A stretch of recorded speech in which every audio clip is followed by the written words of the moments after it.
Yeah, all right. Welcome to the 2 Decades Too Late podcast, gang. I am Brad, hanging out with Josh. The bringer of storps. Storp. Funny enough, I don't even know, can we even explain? It doesn't matter. This is a podcast in which we rate and review an album that is turning 20 years old, mostly metal for whatever it's worth. Josh and I each give a rating of 1 to 5 to 4 different parameters for an individual maximum point total of 20 and a combined maximum point total of 40. Yeah. Yeah. What are we storping about here? Well, let me ask you a question. How do you feel about blast beats? I'm so happy. Dark Funeral kept going through my brain from you asking that question the whole time. Sick. That I listened to this, so I'm really glad you asked. I like them. Apparently, though, I do have a limit. There is a limit. So turns out, I didn't know I had a limit, but if there is one. That seems like something that you would either like or not like. It doesn't seem like it would be quantity dependent. Yeah, turns out though. Yeah. Okay. Yeah. Well, this week we are taking a trip south. To St. Petersburg, Florida, where it is fucking hot as fucking balls. That might come up. Nice. Yep. Our band has been active for 8 years at this point. I don't know if that's more than or less than I expect.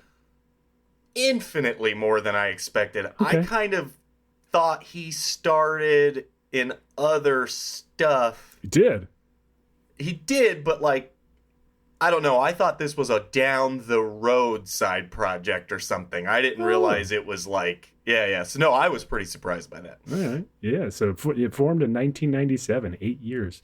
2 releases prior to this, and this isn't even the one that I had heard of. Same. Yeah. Even though it seems like this is the one, though. Seems like everyone's pretty into it. Yeah. Yep. Released on Earache Records in the genre of death metal. No frills. It is death, period, metal, period, both with capital letters. Yeah, it cannot be over. I have nothing else to add genre-wise. We don't even have to talk about it. You cannot even squibble about this.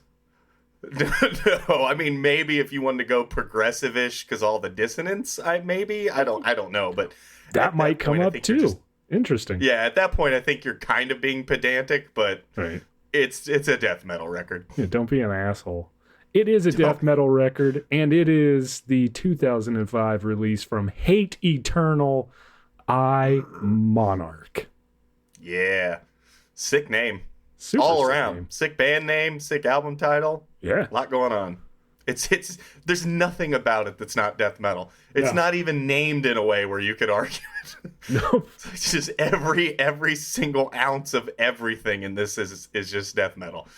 It's kind of funny. Yeah. The name evidently comes from a Ripping Corpse demo song. Which Ripping Corpse is a sick fucking band name. So sick. Though I would never expect that to be death metal. Ripping Corpse sounds like a thrash, Toxic Holocaust kind of situation to me for some reason. But I agree with that. Still super good band name. Yeah. On Monarch, we've got Eric Rutan. Rootin' Tootin'? Rutan. Eric Tootin' Rootin'. On guitars and vocals and production, as hard as that was to find. Oh, yeah. It's kind of just there on the wiki page. Is it? It's always listed. Look at that fucking spot. Ever. 0 times. I have looked at that spot of a wiki page twice now, both because you have called me out on it for albums for this podcast. I don't know why. It's stupid. But yeah, Eric Rutan, Rootin' Tootin'. I'm going to say that all day now. Yeah. Then we got the just ridiculous Derek Roddy on drums. I don't even know. Yeah. Who had replaced Tim Young. Which Tim Young must be a nightmare to work with because he's like one of the best drummers on the planet, and he just cannot stay in a band for longer than like 3 years at a time. Yeah. And then Randy Piro? Let's go with bass. Piro. I hope Let's not make him cool. Yeah. Yeah, bassists aren't cool anyways. What's the difference? That is a fact. I'm kidding. I do love that actually is like a trope on like YouTube musician channels where all of them like universally make fun of bassists, and it's like, damn it. That's like the anchor of a band. So it's weird to constantly talk shit about it. And then we've got Paul Romano. I don't know why that was funny to me just then on the artwork. And you're on playing the artwork. Yep. Yeah. Sick. Yep. We got Paul Romano on the art. He's just on stage. Painting. I guess. Yeah. Like you do. Yeah. Yeah. So that's the group here on iMonarch on the very well reviewed, I might add, iMonarch. Yeah. How about that? Yeah. Very something. We will get into it, probably. Or it'd be weird if we didn't, because it's the whole point of the podcast. Yeah, I mean, yeah. Yeah. Very well reviewed. I don't know. I just go ahead and spoiler alert real quick up front. I didn't do a track by track on this, so. Well, I mean. Yeah. Is there a didgeridoo on this, by the way? I think that is a didgeridoo. Is that what that is? Yeah. Okay. Hard to spell. Yeah. And from their band logo, it does seem like they kind of go for a tribal sort of thing, which is something. That is something. Also, you know what's cool to do? Not credit every single fucking instrument that was played on the record. It might be a didgeridoo. Yeah. It might not be. Somebody may have played it, or it might be a sample. Who cares? Yep. I will say it seems like we don't find a lot of middle ground on that. No, we do not. Because on this one, it's like, okay, well, this is an album recorded by people. Yeah. There you go. So it's like we go from Thrice, where it's like this one guy dropped an eyelash on the mic and we kept it in. His name is so and so. It's on track this, and then this is just like here's an album. Listen to it. Eric Tootin' Rootin', guitars, vocals. Derek Roddy, drums. Not even percussion. He just played drums. Yeah, and there's percussion on there. There is, too, yeah. So it's a ton of shit. Probably. Randy Piro, bass. Yep. That's it. Yeah. This is no frills. This is get the fuck out of here with your frills death metal. Yeah, it really is. It's like we don't even have time to credit people. Just if you want to listen to this, do it. If not, fuck you. Yeah. That's it. That's like the whole deal. It's 42 minutes of that too. Quite a helping. Long. Yeah, it's long. And to that end, we've got track 1, Two Demons. This is the most sick death metal thing, like, ever. Like, and it isn't, but it like, really kind of isn't. Weirdly, yeah. Like I would not say this is as death metal as our Bloodbath album was.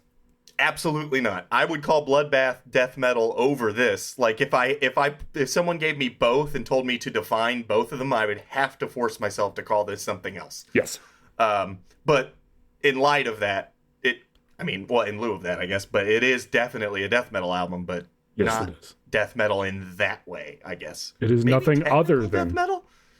I don't think so. I know. I don't know what to do with this. I don't know what to do with this band at all. Like, I don't even... It's like a fever dream. Like, it's almost not even, like, music, almost. It's just like... I don't know. I'm...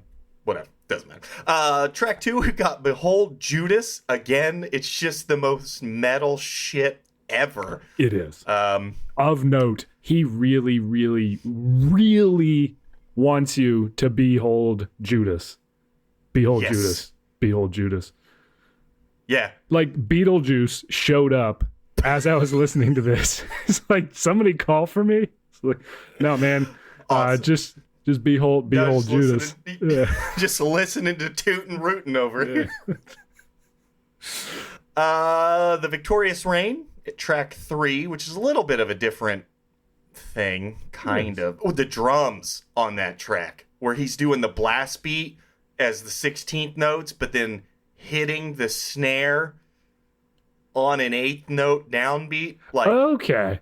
I knew something was going on because occasionally you hear the snare and it's like, oh, there's the snare. And I was like, but wait, he's blast beating the whole time. So, like, why am I hearing the snare? Beating, and then on the third down, like the downbeat, he's hitting the snare again with his right hand. God. To accent it as if it's like a normal beat, which is, dude's good. Yeah. It really is. Speaking of Derek Roddy, actually, like, I know the name, but he's not been in very much that I listen to, so that's kind of strange. You know what? This band has had good drummers. It must be. Yeah, Hans Grossman. Well, you'd have to be, but yeah, Hannes Grossman is maybe the best drummer who lives. So it could be. Like, looking through their like list of talent is just. I mean, their live drummer is John Longstreth. Oh, Jesus. Which is ridiculous. It is. Yeah. Also, I like how it says through present. Come on. Yeah. You're not a band anymore. 2018. I mean, like, we're coming up on a decade from then. Yeah. Like, it just means they're due. Yeah, I guess so. I mean, I guess he's in Cannibal Corpse now, so maybe that's not even a thing, but... Could be. Fucking hot as fucking balls. Fucking hot as fucking balls. Yeah, Hans Grossman was also in A Loathing Requiem, which blew my mind. Yeah.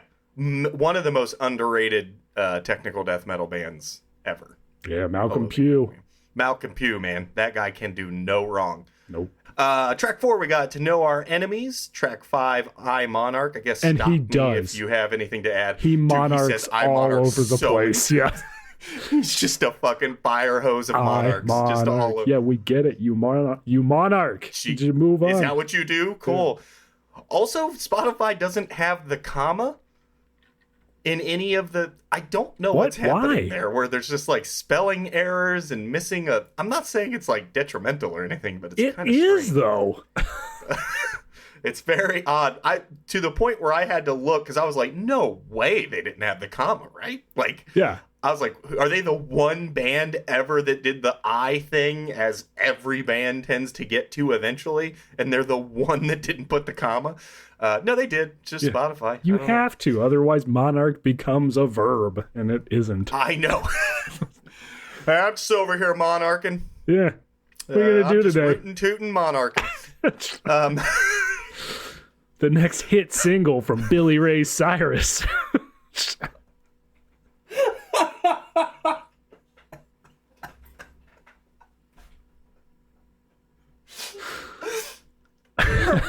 Well, we got Billy Ray Cyrus into the podcast, gang. Hell Buckle yeah. up. That's a first. That's great. What am I doing? Track Track 6. I got Path to the... That really fucking... That hit me like a cannon. Did I actually say what track 6 is? Path to the Eternal Gods? Seriously, these are the... What album did we do recently where the song titles were terrible? Trivia. Children of Bodom. Children of Bodom. This is the opposite of that. This is like the best track listing I've ever seen. They're so good. Yeah, it's so good. Track 7, The Plague of Humanity. I mean, I guess if your background is being in Morbid Angel, you're probably a pretty fucking metal dude. Yeah. Track 8, It Is Our Will. Track 9, Sons of Darkness. And then track 10, Faceless One, which I love track 10. Yeah. Yeah. It's an instrumental. I don't like his vocals very much. They're okay.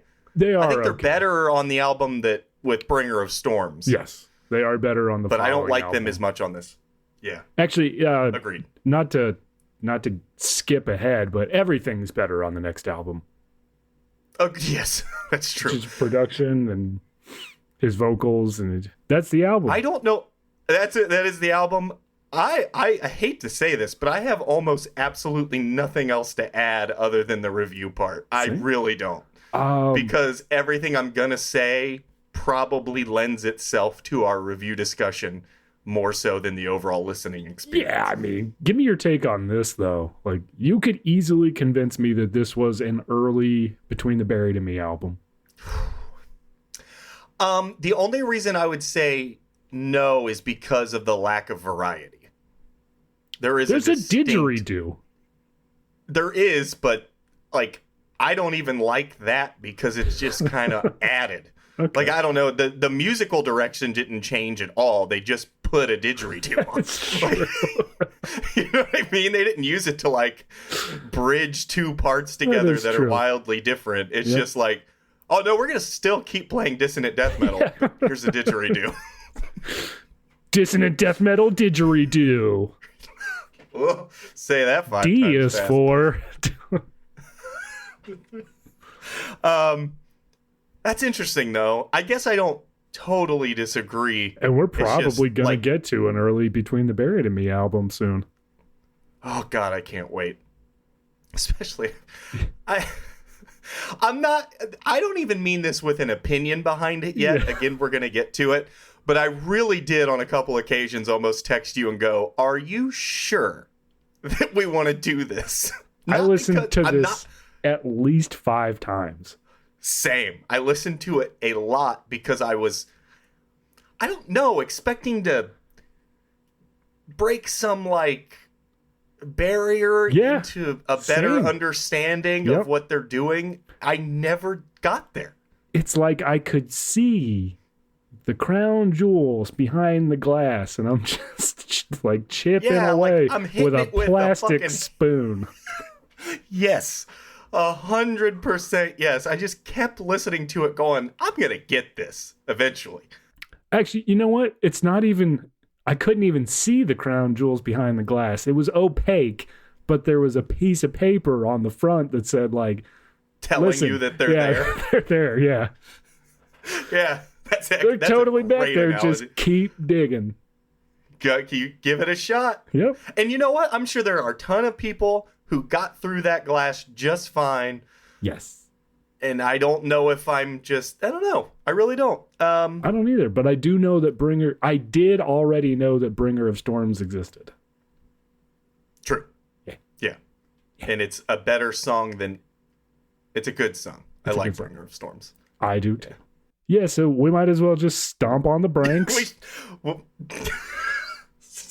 Storp on the branks. Yep. And what, get to the review? I think so. Quickest turnaround to review of all time? All right, sick. Review.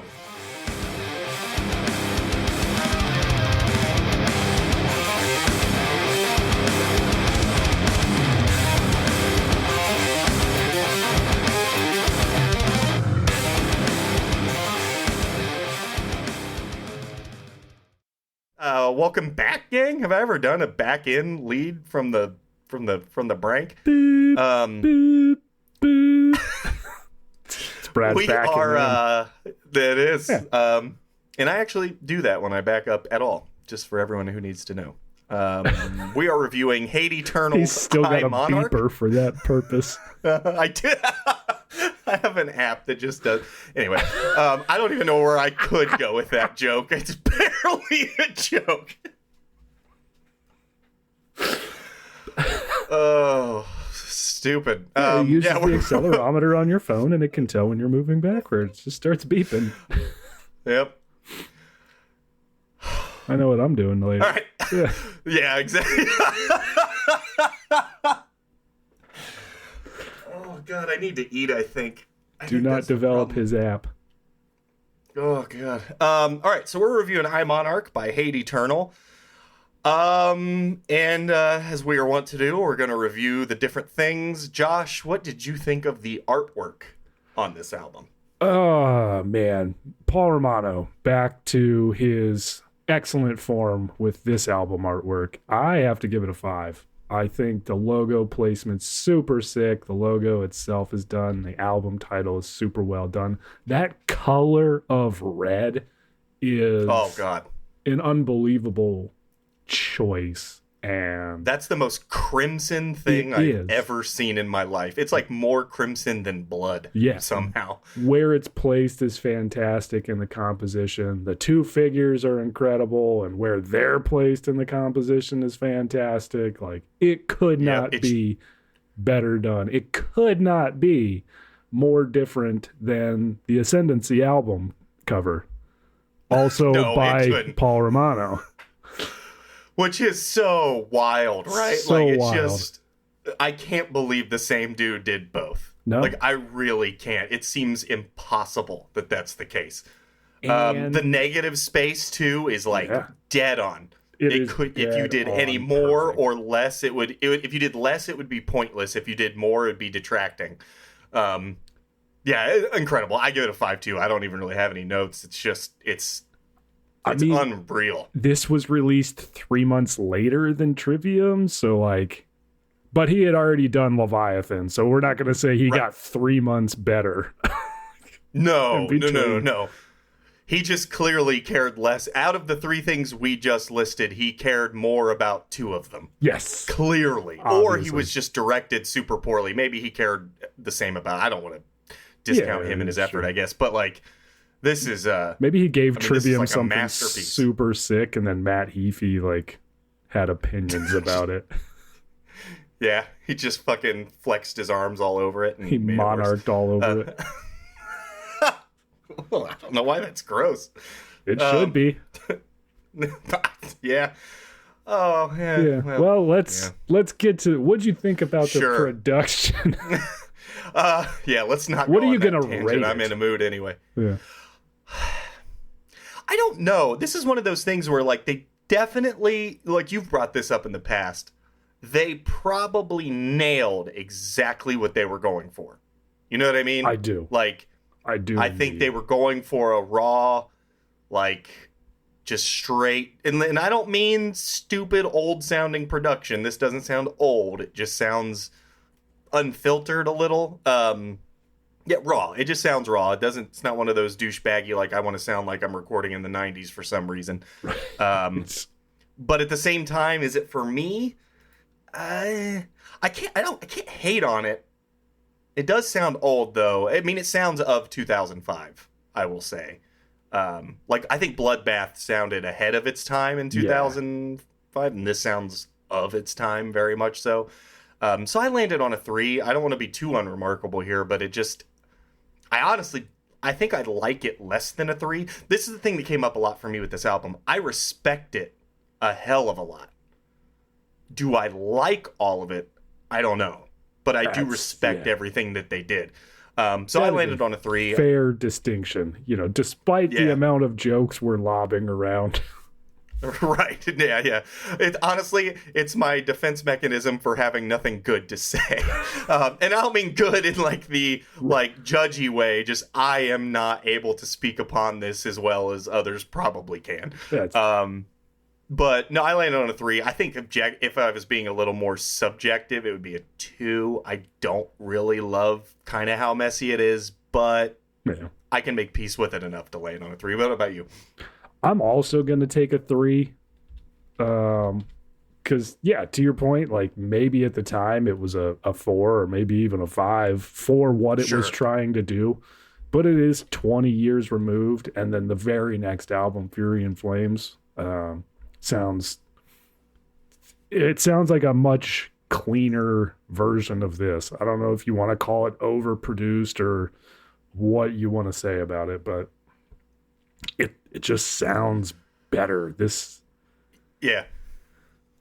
Despite everything that's in it, is a little thin. And you can't even call it raw because of the production on the drums. I mean, that's kind of... But they are pretty... They don't sound like super triggered or... Yeah, it's true. Anything. Derek Roddy's just a machine in of itself. I think that's take. More... Like, I genuinely don't know if the production on the drums is specifically good or if Derek Roddy is just so good that it didn't make a difference. That's fair. Which is fine. The result's the same either way. The drums do sound really cool, but... They do. I mean, I can't even... I don't have anything to say about Impact at the time. I didn't even know this was a band in 2005. No, so, same. So one. I probably didn't even know about Morbid Angel, to be perfectly honest. I knew about Cannibal Corpse. Yep. So yeah, one for me for Impact at the time. I got nothing. Yeah. It's probably the closest I got to a 0, just because like you're death metal and I still didn't know who you were. It's like, Are you in death metal? Do you even lift, bro? Are you even? How much you think I bench? I don't bench. I'm toned as balls. I said that last night. Really? Yeah. Awesome. Good. Dave Franco's in a new scary movie, it looks like. It looks good. It doesn't look scary. Really, no, it doesn't. But it does look interesting. It looks weird in a cool way that I'm interested in. Yeah. Yeah. How much do you enjoy listening to this thing at the time? Babadook's scary as fuck. I've not seen it. I'm a gigantic wuss. Dude, don't start there. No. My God. I'm going to go play Dead Space and then watch Babadook. You know what? I really might. That's in play. Okay. Also, have you seen Hereditary? I mean, probably not. I assume. Okay. Seemed good. Please, since you are scared of such things, I would really like you to watch Hereditary and get back to me, because sounds great. Oh my God, it's dude. I'm gonna do that tonight. I'm gonna turn it on at 9 p.m. If I will give you $5. Anyway, how much? I bet they like horror movies. Everything else would point to that. But how much do you enjoy listening today to I'm Monarch? Let's take the average of the times that I listen to it. Fuck, that's still gonna land me on a 3.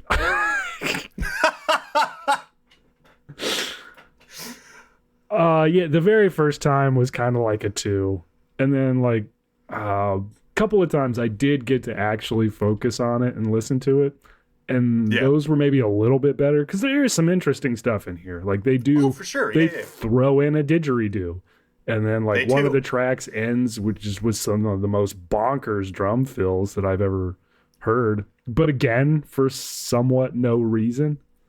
For absolutely no reason but to flex. That's it.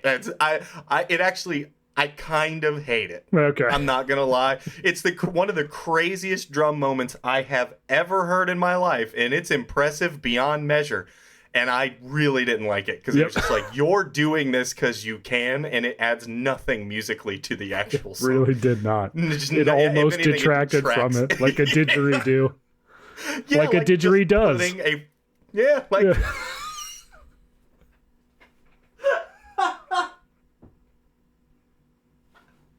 It's so stupid. We're all about proper grammar on this show. Oh, that might be the best thing you have ever said to me in 30 years. I might do it again. I bet you hope I didgeridoo don't. Something when we're done. I'm getting like fucking dizzy. Yeah, I was gonna say didgeridoo, maybe didgeridoo. Yeah. You know what I'm saying? That is all I'm saying for the next week. So what did you land on for enjoying listening today? Yeah. I gave it a 3. All right. Sick. I gave it a 2. I really didgeridoo don't like this very much.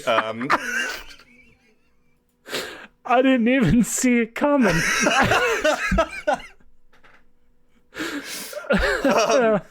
I honestly, if it wasn't for my respect for the musicianship, I would give it a 1. I don't like this, like, almost at all. Like, I don't even know, like, is this supposed to, I don't know. I listen to music that has some sort of, like, feeling from it, and this is just dissonance and fast for 42 minutes, and it's like, well, it really is. Hell, even on Dark Funeral, there's like some melancholy moments at least, and like some stuff that gives you a little bit of a feel. Yeah, this does not have that. But yeah, it's a 1 objectively, and it's a 2 because I feel like I owe it to. I am impressed by it, like I am. But do I want to listen to it again? I never will. like this, I listened to it honestly, I probably listened to it closer to 10 times this week. Like, I listened to it a lot because I'm like, this should be something I like more, and I don't know why I don't, and it never got any better. So, all right, 2. Yeah. It seems like, so. Let's see. All Music. If Rattan chose to explore this variation on what's becoming a well-worn theme, Hate Eternal might be onto something interesting. Well said. Of course it is. Yeah, it's fucking All Music. Why do we even do this? Just go read All Music. Yeah. Well, they didgeridoo don't make jokes. That's not going to get old. It is. I'm confident. Okay, so for I Monarch by Hate Eternal, Josh, you landed on a 12. I landed on an 11. Wow, we really did score this almost exactly the same, other than enjoyed listening, huh? Ooh, 23. 23 seems harsh.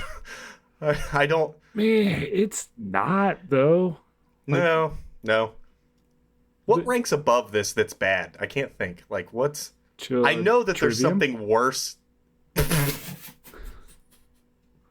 Man, you super don't like that.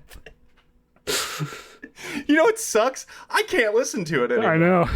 I genuinely can't. I tried. I cannot listen to that album now because now I'm just critiquing it the whole time. Pierced. Yeah, it sucks. So this tied Coheed and Cambria. Actually, that sounds about right. I like them both about the same. Yeah. And they're both just as repetitive as each other, too. This got 2 points better than Sun. Okay, that seems wrong. That seems so wrong. Wow. Maybe I should bump my enjoyed listening today to a 3. I'm not going to, but that sounds awful. I mean, that album cover is, like, one of the best. It's really good. So is this. Man, that's 2 albums living and dying with their album art. Yep. They can do a lot 100%. Of heavy lifting on this show. It can. All right. So we got a 23 for I Monarch by Hate Eternal, and at this point we will do our favorite song, or pick our favorite songs rather, and those will go on our TDTL favorites 05 playlist on Spotify. We have an 04 as well from last year. Yeah, we do. Which I don't. I got to take a look at that thing. I think I may have missed a few there. So if you actually do listen to that that playlist, I don't know. Sorry, I guess. But I'll figure it out. Don't worry. Yeah. So Josh, what is your favorite song on I Monarch? I did genuinely consider just doing a random number generator, but I just roll a 10-sided die. Yeah. But what favorite song are you picking? Boy, I was kind of in the same boat, but I think To Know Our Enemies stuck out to me, and it may be the one with the didgeridoo. It is, because I said, what is the instrument on To Know Our Enemies? Yep. A didgeridoo? Sick. Okay, cool. I will go with Faceless One? Yeah. Yep. Faceless One. I'm sorry, rootin' tootin' over there. I respect you immensely, but your vocals on this leave me wanting. It's okay. He still played the guitar. You got him. Yeah. All good. And his vocals, by the way, again, can't be overstated. The album after this, If We Should Be Around, will be a better score than this. It's very, very good. All right, so I will add To Know Our Enemies at track 4 to our playlist, and Faceless One at track 10. Check us out on Instagram if you'd like, TDTL_podcast. And this is a death metal album. This is a death metal album. And if it's one you haven't heard, go check it out. If you like the album artwork, check out Paul Romano for sure. Romano? Dude's unstoppable. Yeah. Unstoppable. And I got nothing else to add. So with that, He's been Brad. I've been Josh. We've been 2 decades. Didgeridoo.